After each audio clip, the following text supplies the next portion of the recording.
Hi மக்களே, good morning. இன்றைக்கி அதிகாலை நம்ம ஏரியா கிளைமேட் பார்த்திங்கன்னா மழை வர்ற மாதிரி ஒரு மாதிரி டார்க்காக தாங்க இருந்துச்சு. கிளைமேட் வந்து கொஞ்சம் டிஃப்ரெண்ட்டாக இருக்குது. இன்றைக்கி நம்ம வீட்டில் என்ன சமையல் அப்படின்னு பார்த்திங்கன்னா கத்திரிக்காய் ஃப்ரை தாங்க பண்ண போகிறேன். இந்த வாரம் வந்து கத்திரிக்காய் பெரிய பெரிய கத்திரிக்காய் வாங்கிட்டு வந்தோம் இல்லையா, அதை தான் ஃப்ரை பண்ண போகிறேன். கொஞ்சமாக உப்பு, கொஞ்சம் கடலை மாவு, வத்தல் பொடி, மல்லிப்பொடி, கரம் மசால் பொடி, இஞ்சி பூண்டு பேஸ்ட்டு, கருவேப்பிலை வந்து நறுக்கி குட்டி குட்டியாக போட்டிருக்கேன். அதோட தேங்காய் எண்ணெய் பார்த்திங்களா கல் மாதிரி இருக்குது.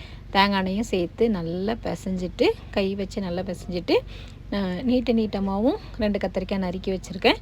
ரவுண்டாகவும் நறுக்கி வச்சுருக்கேன். அதையும் இதோடு சேர்த்து மிக்ஸ் பண்ணி அந்த மசாலா நல்லா அந்த கத்திரிக்காய்க்கு மேலே தடவிட்டு ஒரு 10 நிமிஷம் ஊற வச்சுட்டு எண்ணெயை ஊற்றி அப்படியே பொரிச்சு எடுத்துடலாம் அப்படின்னு சொல்லிட்டு இந்த கத்திரிக்காய் ஃப்ரை வந்து போன மாதம் ஒரு நாள் நம்ம வீடியோவில் வந்து போட்டிருந்தோம். சூப்பராக இருந்துச்சுங்க, நல்ல டேஸ்ட்டாக இருந்துச்சு. அதே மாதிரி தான் இன்றைக்கும் வந்து ட்ரை பண்ணியிருக்கேன். சிக்கன் மட்டன் ரெண்டுமே இதுக்கப்புறம் தான் ஹஸ்பண்ட் போய் கடையில் போய் வாங்கிட்டு வருவாங்க. அது வந்து நைட்டுக்கு தான் சமைக்கணும்.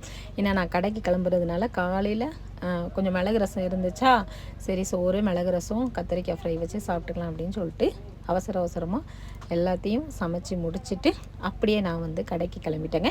இன்றைக்கி ஹஸ்பண்டுக்கு லீவு அப்படிங்கிறதுனால அவங்களே கொண்டு போய் கடையில் விட்டுருந்தேன். நீ நடந்து போக வேண்டாம் அப்படின்னு சொல்லிட்டாங்க. அதனால கொஞ்சம் அசால்ட்டாக கிளம்புனேன். ஒரு வண்டி இருந்துச்சு அப்படின்னு வைங்களேன், கொஞ்சம் மெதுவாக கிளம்புவேன். அப்படி இல்லை அப்படின்னா குயிக்காக கிளம்பணும். ஏன்னா நடந்து போகணுமா, நம்ம வீட்டிலேருந்து கடை வந்து 2 கிலோமீட்டரா. அதனால நிறைய பேர் கேட்டுகிட்டே இருக்கீங்க, ஒரு வீடியோலையும் நான் சொன்னாலுமே மறுபடியும் கேட்குறீங்க. 2 கிலோமீட்டருங்க. கத்திரிக்காய் ஃப்ரை பண்ணியாச்சா, அதுக்கு மேலே மல்லியில் லைட்டாக தூவி விட்டு அப்படியே சாப்பிட்றலாம்னு சொல்லிட்டு, யாருக்கெல்லாம் அந்த கத்திரிக்காய் ஃப்ரை ரொம்ப பிடிக்கும் அப்படிங்கிறத பற்றி மறக்காமல் கமெண்ட் பண்ணுங்கள். யாரெல்லாம் இது வீட்டில் வந்து ட்ரை பண்ணி பார்த்துருக்கீங்க அப்படிங்கிறதையும் கமெண்ட் பண்ணுங்கள். அப்படியே 2 பேரும் வந்து கிளம்பிட்டோம்.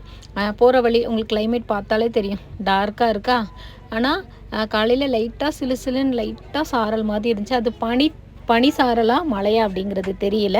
இருந்தாலும் நம்ம ஏரியா கிளைமேட் இப்படி தான் இருக்குது. டேமுக்கு வந்ததுக்கப்புறம் கடைக்கு வந்ததுக்கப்புறம் டோட்டலாக சேஞ்ச் ஆயிடுச்சுங்க. சாரல் ஆரம்பிச்சிருச்சு.